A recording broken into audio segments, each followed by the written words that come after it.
Katika milima ya Uruwila aliishi mfalme mwenye hekima, mfalme alopenda na kujali uaminifu wa mtu kuliko mali. Mfalme huu alijulikana kwa jina la Karando. Kila mmoja alimpenda kutokana na maamuzi yake ya kibusara.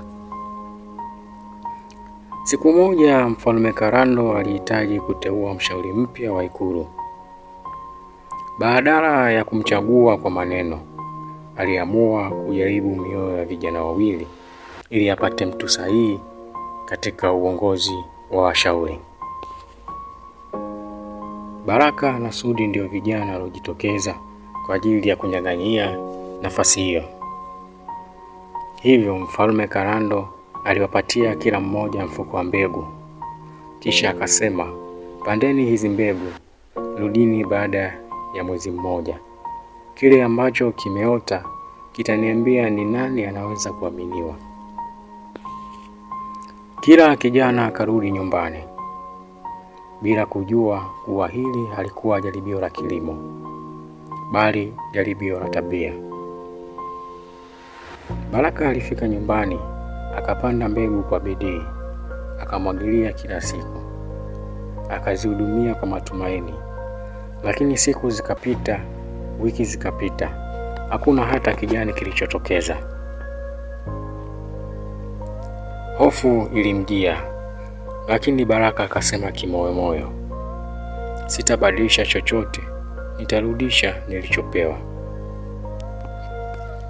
Wakati huo huo, kwa upande wa Sudi, naye alipanda mbegu zake na hazikuota. Lakini badala ya kuvumilia, akachukua maamuzi ya haraka. Alijisemea kimoyomoyo, sitarudi na sufuria tupu, mfalme atafikiria mimi ni mtu wa hovyo. Hivyo Sudi akaamua kununua mbegu mpya sokoni. Akazipanda, zikamea, zikastawi na zikawa mmea mkubwa wenye afya. Sudi tayari akajiona kuwa mshindi. Ilipofika siku ya kurudi ikuluni, ukumbi ulikuwa umejaa watu kutaka kuona matokeo. Sudi akaingia kwa hatua za kujivuna, akibeba mmea mzuri uliochanua majani ya kijani. Lakini Baraka naye akaingia taratibu, mkononi akiwa na sufuria tupu, aliyehudumia kwa mwezi mzima bila kuona matokeo. Mfalme akasimama akatazama sufuria zote mbili kimya kwa muda. Kisha akasema, Sudi, mmea wako ni mzuri, lakini sio nilokupa. Ukumbi mzima ukaguna.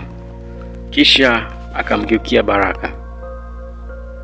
Mbegu nilizowapa zilikuwa zimechemshwa, hazingeweza kuota kamwe. Ulichokileta ndicho nilichokupa. Kisha mfalme akamvika taji la kifalme la washauri, akatangaza mbele ya watu wote, kuanzia leo Baraka ndiye mshauri wangu mkuu, si kwa sababu alileta mmea, bali kwa sababu ameleta jambo adimu ambalo ni uaminifu. Funzo kubwa katika simulizi hii ni kuwa mwaminifu na mkweli. Kuna muda ukweli unaweza kukuumiza sasa, lakini hatimaye ndio unaofungua milango ya heshima na baraka. Uongo unaweza kukupa sifa za haraka, lakini mwisho wake unakubomoa. Hekima sio kila mtu anayo. Hekima ni jambo adimu sana kulipata katika ulimwengu. Hii ni C-Media Updates. Mimi ni Caston Kimbetwa. Kama hujasubscribe, naomba subscribe channel yetu, inapatikana YouTube kwa jina la C-Media Updates. Pia share kwa marafiki ili nao waweze kupata mafunzo, maana naamini hata wewe kuna jambo umejifunza.